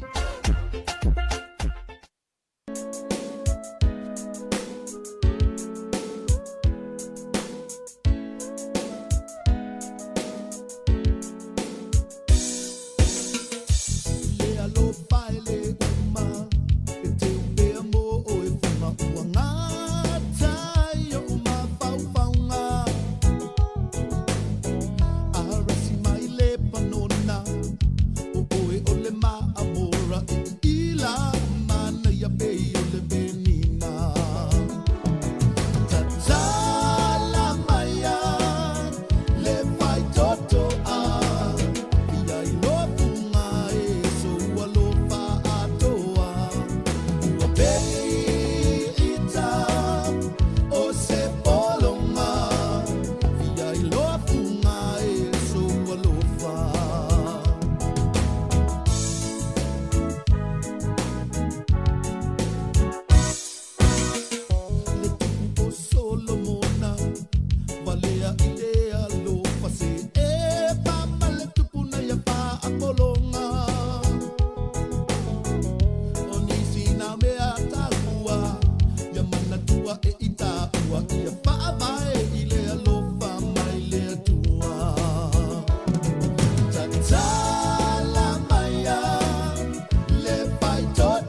whawhiwhianga nā mai vani tuloa i le nei fo I vaenga o le tae ao, ma le whawhiwhianga pi se vaitawhi ia I le tautofo I le nei ma le aunanga la wala leo le si ufonga o Samoa le tuaipi. Ina wa luas fulu minute o tuto, luas fulu minute mo te aile I tu la valu I le nei tae ao, ma ea whawhiwhonga le tātu wantunu I le whasalawina toi whasalawina ma tātu Talofa mai vai whanua me le vaengu Talofa ia la wala leo le si ufonga o le atunu e le nifo I songafua ma le nifo I tae ao pe ona o tāua le teimi o sola ia le tātou porkalame o le nifo I tae ao ia se teimi le toi mamao o le afo le valu le tātou filo inga ia I lunga o le tātou wala leo nei e misio le tātou porkalame o le Talofa Samoa ma le vaenga o le Fixco Western Union. Ia, wa fui le whaalawiloaina o nisi o la tau fui au nanga wa le langolango au tūle nei. Ia, o le tātou porkalame I tae ao o aso te itasi ia mawai aso. Ia, wa fui le whaalawiloaina o le langolango au tū, whaalawiloaina o la tau fui au nanga. Ia, me se fui. Ia, o tupe whamomoli, ia, ma tupe lafo, ia, wa foi le mamalu si o tātou watunu, o le si lea au nanga tele na pisi, e pisi mai lava ia so uma, e tae ao o aso nga fua, ia, e tau lava I le aso tona, ia, wa foi na I o tātou ainga, ia, o paanga, o whanau, o matua, ia, o loo whapenao na lala ma papa au ia tunu I mamau. Ia, o lea whaangaina mai ia le tātou o nanga le nei a le Fixco. Ia, Western Union ia po le tātou whale tupele nei. Ia, wa foi le tautua ino si o tātou tunu. Ia, tele ia o nisi o vaenga e te tauana malamalama I lo tātou tunu. Ia, pe a whai. E to ai tunu mai ia le tātou Talofa loalongia nei po le sui o le le fale o loa ia po le fale tupe le Fixco le fale tupe le Fixco Western Union ia wa foi ia tulanga o le au nanga le nei ia molo o fabenaona tutuina su tatu watunu ai fifia fa malon fa Talofa tu ia Paulo Telesoma so fo manuia ile nei va en o le tae ao lo mafuta mai nai au kilani ia e pe fo I ona iai ia I le nei fo ia so fo ma le nei tae au fo ia e whamalol tātou atunu talitonu ia o loo manuia mea uma I le usu ai o le tootele I tiu te fo I mawhaiva o le nei fo ia songafua ia whai mali e mai ia le nei fo I tae au ia ma le amatanga o le nei vai aso ia tātou tele manana o I tūlanga fui e tupu mai se whaalavelave ia pe alia e me fo I ni whaafitauli ia e na o le tūlanga lava o le talafifia ia e tātou te manana o ai ia e o loo whapena lava o na tuantua tātou tātou whaafifianga teito loaina ma le mamalu si o tātou tunu ia wa foi le nei vaenga o le tae ao la tauia e whamalo atu I tātou paanga mai atunu mamao le mafuta mai I le nei foi vaenga o le tae ao leo wa lua suma 5 minute te ele tu la valu ia te tin whawhiwhianga a whalvalu pe ona utaua tātou filo inga malevaenga o le Fixco. Vani e toloa ma le pese le tofi o tamatane. O le tofi o tamatane o le mumata I le afi se vai ane la whasaunga e se launga lako auna I mafofaunga I li. Lei se boka, lei se cheese, lei se tequila, fai a whawhia, lei se poka, lei se pia, musika I pakilia. O le tofi o tamatane o pui puina aina, se vai ane la whasaunga e se launga lako auna I mafofaunga I li. Lei se boka, lei se cheese, lei se tequila, fai a whawhia, lei se poka, lei se pia, musika I pakilia. Kasi le kama e valua popo, o le si kama e kakau. Rua kama e valu kau, o le si ofu au. O eke kumai ai le pusa le u, ola le mafofau. Ako fafie ngai au kuanga, whaloloa i au kau au. Fili mai lau ua, le angai vapenga asa le u. Bakungi maa asa lo sai tu le vai ia kumu. Maa ila ia ofi ma le lau mango oi isulu e koe fili ma le lau anga le wai fafo le uro le sumu. Maa fea le mawhainga kali e lango lango. A asa le ango maa e merika ele wai singango. Pasi mai le se sae ka mo e whai a mama. Me iei ni meanga kokoe anga poe manga oi koe whaafanga. Ai ale ai kango loe whasusu mai no pea kanga. Su e masau ia ofi o le a o mule ua kama. Cinderella sau oi i pe ai ke pae e. Lua lau niu le leiva ai oi i se e. Pi i mau Spider-Man pi i pe se fe e. Se si ai pa u ai le umalu ka o pi se me. Tamatane e mumata i le afi. Se vai ane la fasa saunga e se launga la o ana e mafufonga ki li. Leise boca, leise cheese, leise tequila, fai a fafi. Leise boca, leise pina, musica e paki lia. Le tofi tamatane e pui puinga aina. Se vai ane la fasa saunga e se launga la o ana e mafufonga ki li. Leise boca, leise cheese, leise tequila, fai a fafi. Leise boca, leise pina, musica e paki lia. Fai mai mama, e mua mua le sua le whawhiangainga. So oi le ma le sua, mo le sa o ngai ainga. Samoa, o menga i fai ma masanginga. O lalafanga, e pele lo loko whalanginga. O le moanga i le ausi, e poko e inga whamai o le i vivi. O le fuela velave, o le koko o le ngausi, o kupua i le make i. O le vau filifili nga o le akunga ki sila fi. Le so ngalo kia man, ka kaunga e whaai keke. Peia so whai special units mai meleke. Ka apera songa fuai ko kusa apampang teke. Peia ke la vese nga fui e me kai skeke. O le kofi au ka u, o le pui puinga. O whawhinga e mamaku, ia furo kau kua a esu ea. Shua e ke mau o le piko i kua. Whai o le palapala, ma kwa i opa le mango sua. Ngo o fongo whapii, wai lai kiki. Ami vii e whinga kāleanga e kose i whala lii. Whai vau ka maali i o le whekalai. O whai vau le au manga, o kua ingo le whongo makai. Maalo se le nguku, e pola pui pui ma vaa vaai. So ma kupa la whala i te a, o wanga ngalo se kakalo whaafukai. Le tofi tamatane o le mumata i le afi. Se vai ane la whasa saunga e se launga la o auna i mafufonga ki li. Leise boca, leise cheese, leise tequila, whai a whafi. Leise boca, leise pina, musica e paki lia. O le tofi tamatane o le pui puinga ainga. Se vai ane la whasa saunga e se launga la o auna i mafufonga ki li. Leise boca, leise cheese, leise tequila, whai a whafi. Leise boca, leise pina, musica e paki lia. O le kama le mangu, e whawhanga i ke wila. Whangala au i ila, o whenila, o musenta ma ke kapila au kākou. Fiu e ei whusipau, salu lima, o se e vae, o se sae. Wai au ki poki wila, sau malea oa inga e kuku kalinga. O le kama i ki ke poko, e ngake whao ngā inga. E vili leo leo e a, loka lau koe inga. Se kango i whaawasenga, mai kausanga o langa kausinga. La makufu le manulu, makiva le kango lima. Nga o langa kuspa ia le sa lima ka ika inga. Alofa lo uso, awang i whase inga. Lo mafau ia whakua mua lo a inga. Ia a aisa kausinga, o le kama Samoa mongi, lo kiu ke leo skai. Kusa pe au sange se makiva e whafsa ngai. Mangu ia sa lilo, e mafu ele fuku whai. Whamangu yanga mai makua, o lau aulo mululu mangai. Se whakalakalango, so se whapika uli kango fofo whasamo. O le bonga e loa, e fofo ele ala mea, Whamai foa a e rap mai ngai peia o ele fuea. Le tofi tamatane o le mumata i le afi. Se vai ane la whasa saunga e se launga la o auna i mafufonga ki li. Leise boca, leise cheese, leise tequila, whai a whafi. Leise boca, leise pina, musica e paki lia. O le tofi tamatane o le pui puinga aina. Se vai ane la whasa saunga e se launga la o auna i mafufonga ki li. Leise boca, leise cheese, leise tequila, whai a whafi.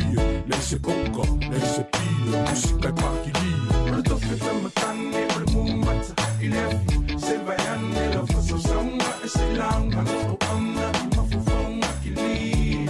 Leise boca, leise cheese, leise tequila, whai a whafi. Leise boca, leise pina, musica e paki lia. O le tofi tamatane o le pui puinga ainga. Se vai ane la whasa saunga e se launga la o auna i mafufonga ki li.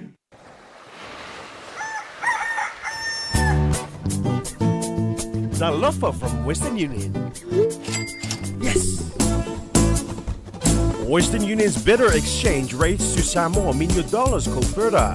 With you receiving even more tala, your loved ones will spend less when sending money, while you receive more. Head on over to a nearby number one currency location today or call 25623 to find out more about these great rates.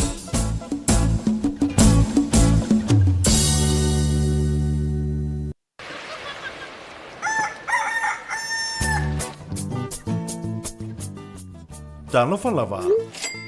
Yes, ua sitia le tau o fesuia inga o tupe wha amamoli le Western Union, o lona winga ua whaateleina tupe tala.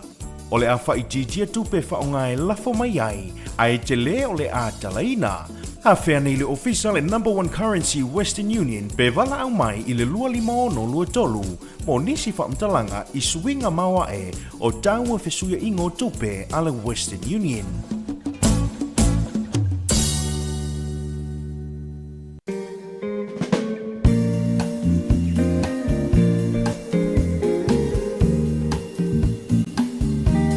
Me le watia le tautua le nei ma le aunanga la wala leo le siu fongo Samoa ea le tuaipi ea me se foi ea o le ala ata le TV va lea wa afatonu le itu lai valu peina o ta ua le teimi o sola ea o se teimi o le tai ao le nei ea o se lau le lei foi o le nei tai ao le asunga fua o le afantasi mai ai le sui o le tātou company o le Fixco Western Union ea wa foi le whaala wiloa ina o le lātou foi au nanga ea male tūlanga fōi pe o na masa nei awa ata ulole vaenga nei al Western Union ea o tātou tupe wha momoli ea ma tātou tupe la fōi ea a o iei fōi manisi o nanga whaopopo ea a pe o le ao ngao le tātou wheloa inga i le tai au nei male suili nei mai le tātou company o le Fixco ea o le toi wha pupula wha manino ma wha malama fōi nisi o vaenga ea po nisi fōi o nanga wale tautua ino si o tātou tunu ea fia la i le nei tae au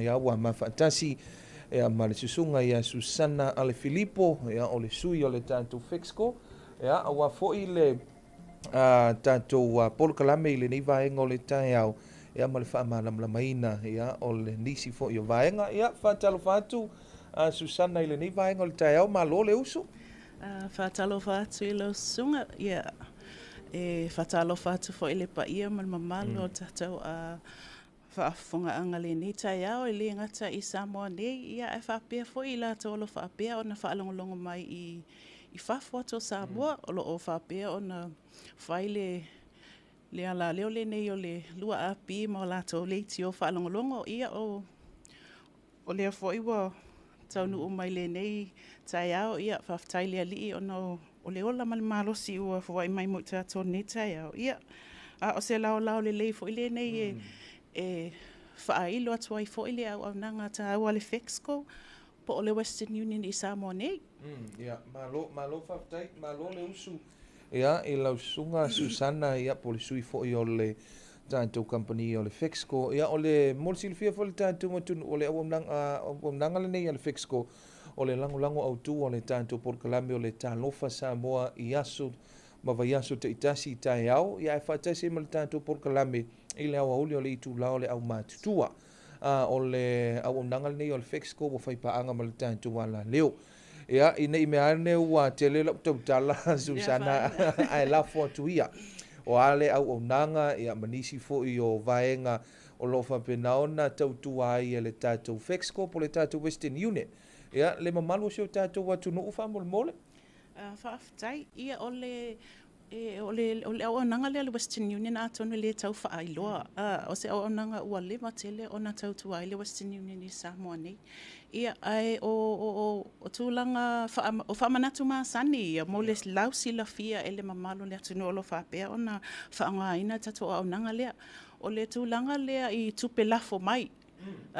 Tupe lafo mai i whafo ma le whelafo i ngatu leo tupe le ngata i nei. O le lafo nga i atu no mamawa o le whelafo i atu fo i savai. E mawhai fo i ona lafo atu le tupe i nei a pia nga i sa anapu. I savai. So se vaenga lava. E o ai lava tato au nanga lea. Ia mo le tato au nanga mua le na le Western Union. O le si tato au nanga o tupe he fasu ia e po le foreign exchange o le au nanga le foreign exchange ia e ese fo ia rate po rate ia tau atupe e whaasu ia e ese rate e whaonga le au nanga le Western Union ese rate e whaonga mule au nanga lea o le suia inga o tupe po le foreign exchange ia o le si au nanga mato o le business payment o le vaenga le o le mato au nanga mo pisinisi fo ia fa tainga o le po vaenga le a aliki fa majo o le au nanga le e whapitoa lava mo pisinisi o le au mainga leo o loa mai fafu o loa i e whaatawina e tono le atunu. Ia bei o tatou au nanga i e tō lolo o whaapea o na whaatino ina i le FX Go Western Union i Samoa ne. Ia o le whaalawi loa maasani lava ia ona o le tūlanga lea i le o lea e nunumi e pele tele o tangata fo i lea o tūlanga lea a whapea e te anga i mai e tala sa utupe o atono o me maasani lava ia e tau ona sila fia le mamalo le atunu o le au maia le o lo ID mana tua o winga i o tato watunu o vo ile mana o tu ulima o matu mea pe fa faingo fie mo lo lato mo lato ai ole a fa pe te sila fia le malanga mai tala lau seleni ia mautinoa wa mau le numero tupe po le MTCN lona lua ole au mai le po valid low ID po o ngale ID mo le tala ino le seleni ia ma iai fo i fesili e mawhai ona fesilingi ai oi ele au whainga luenga i le tūlanga lea po o ai olo o au mai ele se eleni po o whea lea tunu olo au mai se eleni o fesili e fesilingi ai oi ia mauti noa e sao ona e talina ia fesili ia o le tūlanga fo i lea i le tato a onanga ia whaawhaingo fie uma ele ngata i tangata o lo lafoina mai tupe i fafo. Ia o tātou fo i o lo talaina tupe i nei. Ia, malo whawhtai. Pe o na ua whamanino mai fo i le sunga ia Susana ia nisi nei o vala e te tau ona malama i elu tātou atunu. Ia mawaenga fo i e te tau ona fisosoani fo ia wao le tātou ngā luenga e whaiwhatasi i le sila vaenga whaamole Susana o le toi whaamamafa lea wa o le sila vaenga e tele i nalape fo i le tātou atunu o tui nā tō pepa whamtalanga vaenga fo i pia whaatita inga o le walafo mai se tupe fo i lele mo o anisi o pepa whaamaonia e ma vaenga fo i wa e tele o isi whaafitauli ia e fai mai o le sisele ingoa vaenga na pe fai on toi fa mafa mai le vaenga na fa mo le Susana mo le ID ina le o tupe o pepa fa maonia e faanga o matou e talia ina le tusi folau o le laisene aveta avale o le nume o le ID fo le no pifa ia male tatou ID le o le palota ID palota o isi ID o lo whanga ina taimine mo tamitia o le ID le NUS. A wha apea whaonga le ID NUS e o lua ma le pepa whanau ia mautinoa e tusa le suafa i lunga o le pepa whanau ma le suafa le whaonga le aonga le NUS. E le ngata le NUS a o le USP ma le APTC. O student ID o lo whaapea o no lua ma le pepa whanau e whaonga ina fo i le Western Union i mo taimi le tala i tupe pe la fo i tupe o le CID le whaonga nei o government ministries whaata ita inga pe o le ID a le officer wa onga wa iei le ID le wa whaonga e whaia onga o ID fo ina e o lua man pepa whanau. Se ivanga nā la ua la tu le whaia o ngā male pepa whanau. Whatu ama whai lea o na talaina le tupi. Ai awha besu atu whaia o ngā na o le ID. Le ID lea whaia. E le ma whai o na talaina le sila fia. Mana ia tele le tūlanga le whamanino. O le si vaenga whapewhia i la tau fo i o nei matua, le iei la tau ID pensione. E mana o mia lava le anga ia tu o le matua, malana pepa whanau, pe wana o le ID le o le pension le man, e mawhai ona valid whamon mole le vala lea Susana. whaafitai mo whaafesili. O le ID pensione, whamalulu atu o pa uia te autulanga lea. Ia e mawhai o na whaonga le ID pensione. Ole tūlanga fo i lea i tatou mātua. Ole e pei ole tūlanga le whautua tuai male anganga mawalalo le officer nei. Ina ia ai mai se lava mātua ia whaapi o whata o tolia wale mawhai ona mawhai ona toi o mai. Yes. Ia. E whautua ina. E le ngata I mātua o ainga I whafo ina ia lafo mai le tupe I le tangata o lo o mālosi po o le fo I o lo o waaia le matua I le whale Le kia kiwa. Yes. E whao ngā mai le tangata lea ona o le tele o whaafita o li e peila au mai le tupe le matua o le tele o matua e tau si I mai le taa vale o le ona o atu le o lato kia kiwa ne I totonu matalo sanga ai ona o le au nanga fo I lea o mātou fo ia. O mātou e folo lava I tū la fono le ofisa. E whai fo I o le alofa I o tātou mātua. Ia e whaingatā fo le tūlanga fo I lea o le mātou pui I tū la fono. O le tūlanga le fautua ina I lava mātua ina ia au mai tupe I e o lo o malolosi. Whaafai fia I fo I ngaluenga ale ofisa nei. Ia. O le tūlanga lea o se letter of consent. E mawhai o na whaatino le vaenga le pia whaatita inga la o ia o sio utama. Sio utama la pela o na e ta uan whaafita o li foi le wale mawhai o ntoi whan wai. Au lea la lafo mai ia lo uso le ingi usila. Ai lea la lafo mai o le ngase le toi ina. E mawhai o na tu sise tu se le toi ina as a consent letter foi le e mawhai ei o au le la o waluaku ma pepa uma ia ale to ina o IDs mainga na em fai ona fatino le vaenga le na fa mole lava Susana. Whaafitai mo le whaafisili o kasi whaingata alo. E sa o lele lava le saunoanga o le tele lava o tangata ia loo whaonga ina le au nanga. E pei e anga e atu lava matusi ia le content letter lea mai le matua e whailoa mai ia o sia ua tali o sia ua whawhine lea pe mawhai lava ona o le tūlanga ua le toa fo le mahalosi o le tūla fono lava ia a mātou. Ua le mawhai ai ona whaatino. O le taimi mua sa mawhai. Ai peisa avea le matūlanga ua whaata alo fo e alo mawhana ua loo whai makia kiwa I mātua. Le tūlanga lea o le mawhai au lato o na tusi le tusi whaasaingi le koe e inga whapea mai ia o aulo wa ale au mai e kala le kupe. Ai le o iloa e le toia ina. O le wa saulo natu. Ia, sa o le lava. E pe o le ala na wa le mawhai e le taimin nei ona toi whai lea tūlanga. O le paule tūlanga o lea e whautua ina e le ofisa nei mo le mamalo o le atunu. Ina ia au mai le tupe ia I lātou o loo kia kiwa. Lātou o loo wa aia tato matua tausi. E whaafai ngofi e ona saule tangata lea tala. Ave le risiti ona o isi whaasoa e na isi tangata. O le tali tonu wina I lātou o loo. E pe o tūlanga na e ti ngā foi ona whaailoa atu ia tū lāfuna le ofisa. Ia ai whai mai lava lātou e si lea le au mai I lātou ingoa ia lātou suafa ia lātou seleni. Ona o tūlanga na.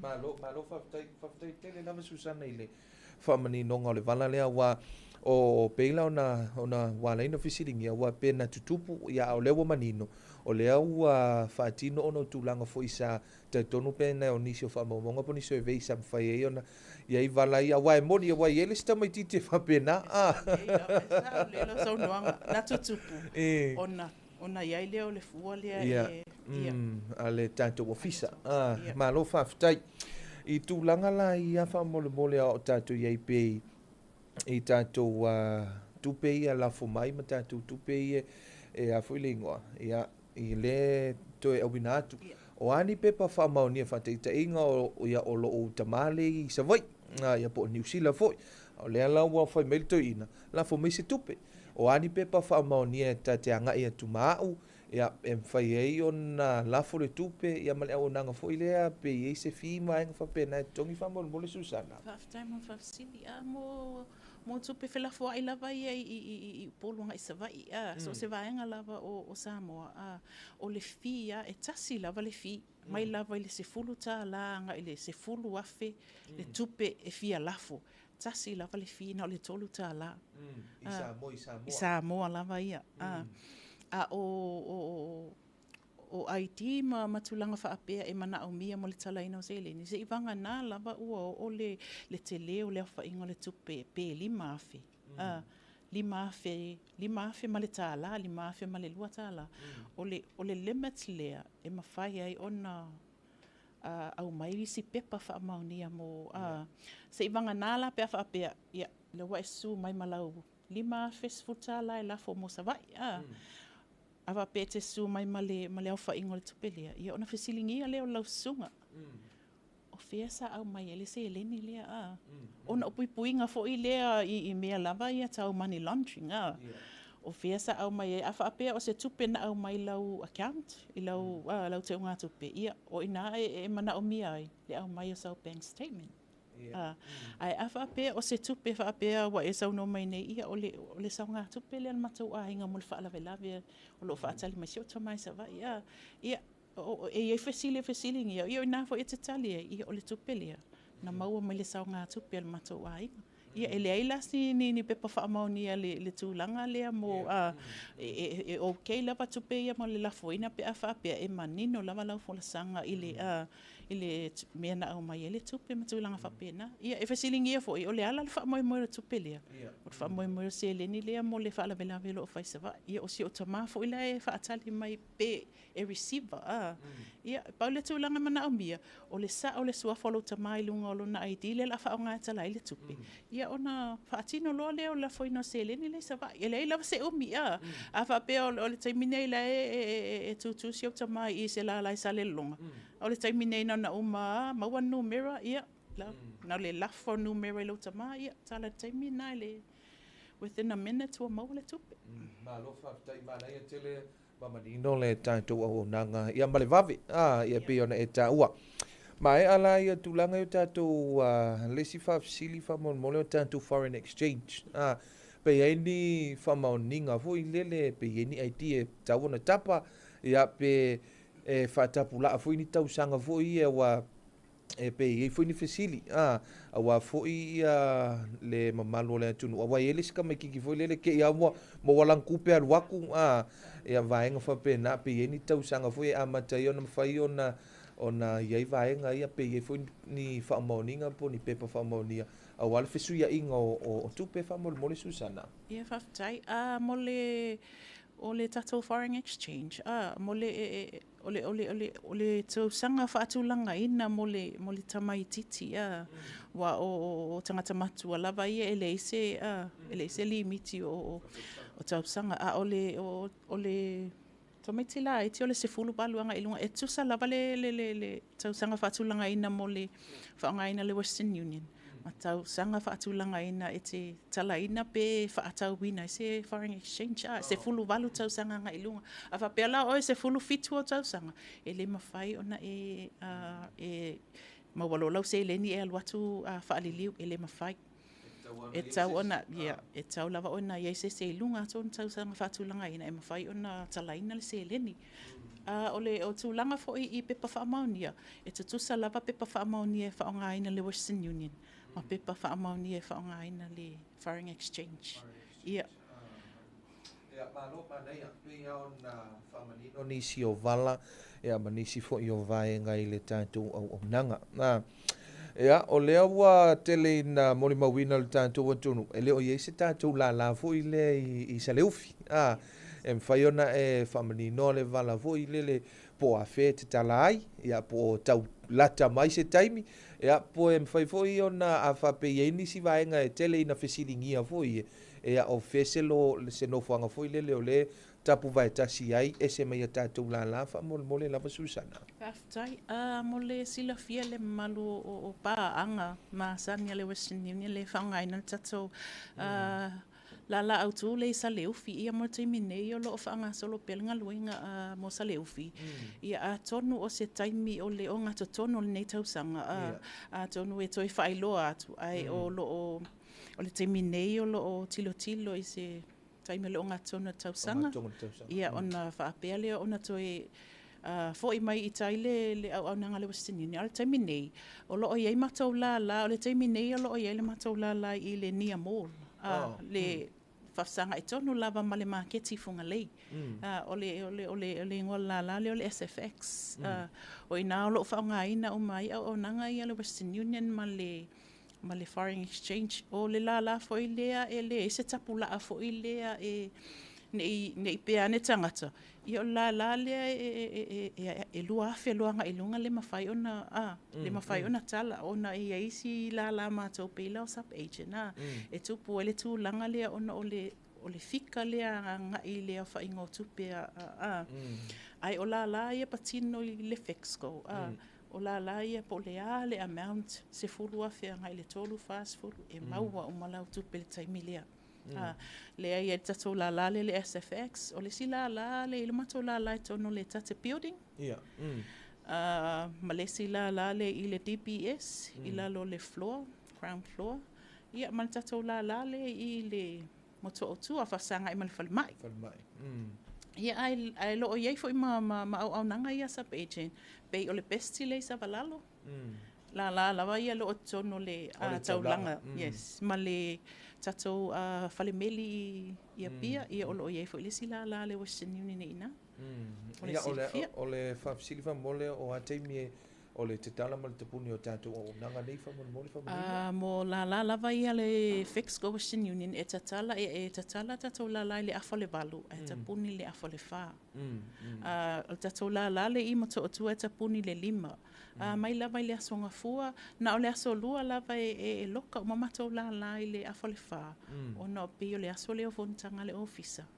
e amatal lima pe o le ala na le loka o mai ofisa le afalefa o le aso luluanga I le aso wharaile e loka o mai ia fua moto o tua agent only e loka lava I le 5 a o isi umalala e loka le afalefa o le aso toa nai o DPS e tatala I le afale valuanga I le tolu le awa uli moto o tua o le afale valuanga I le lua a o isi tatou la o mai tua ia e loka o malilua o le afale valuanga I le lua I le asto na I mo sila fia se vanga na tatou la le I maleva alele o le tatou la le mo sila fia le malo le atunu o la le ele ini taimi faatu langa ina ona e fika na I taimi o vaa yes a fa apea la e o mai va ale sfulu lua tasi lua le vavea ie matala fa solo ato tatou la e tala ai le tupe ma fa ale liwa I foi ia tatou foreign exchange mo le sila fia malo fa ftai Susana malo sa noa ia I le ni foi vaenga o le tai au I le fofola ina ia ma le fola sia foi o vaenga ma o nanga ia ma le manino foi pe ia ona au tala ia ele sunga ia Susana ia nisi o vaenga taua ia me se foi ia pe ia la ona famanino ia tonu ia tanto wantunu tonu pole o tonu o le tausanga ia le la wo manino ia o le tausanga la vale nei le te tala I le tanto ofisa autu ia ai faunga ifo nisi o isi a tanto la pe ona ta uele le tamaita ina Susana ia o lo fa pena ona matala ia ma lau fong fi foi le fainga wenga tautuaina lo tatu wantunu ona le tatu te mi Susana ia la fotu ia wani vaenga muli foi e fa manino ia ai me se ai o le mai mo fa fong mai o le tatu wantunu wa o le fa fonga le tatu wantunu I lunga le tatu wala leone ia o le foi mai mo mai na yo tatu ainga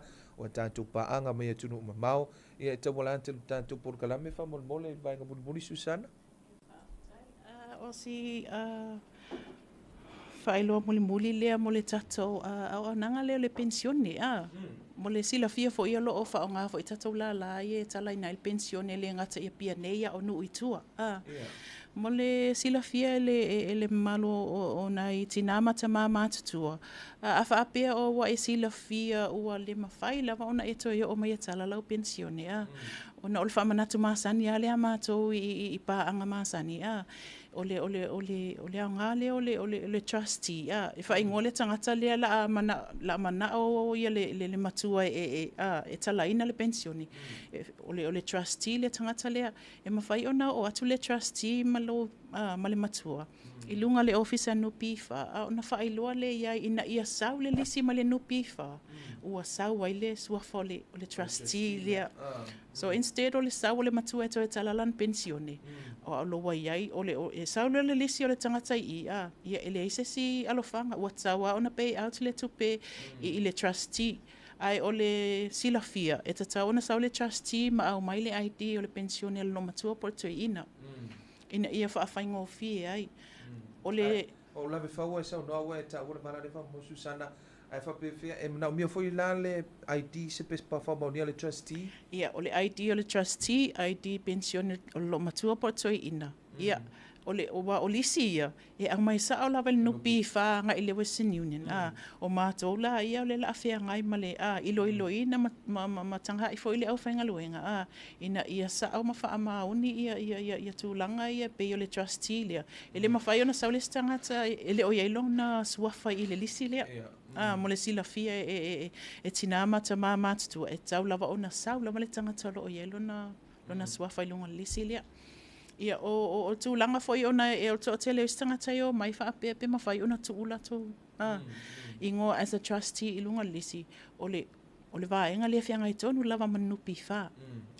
Ele o le office le Western Union. So e tatau ona susa lava nupi wha ina ia au mai lisi ia mo le pensione. Ua ia ilo suafa i lunga o le tatou lisi lea mo le sila fia.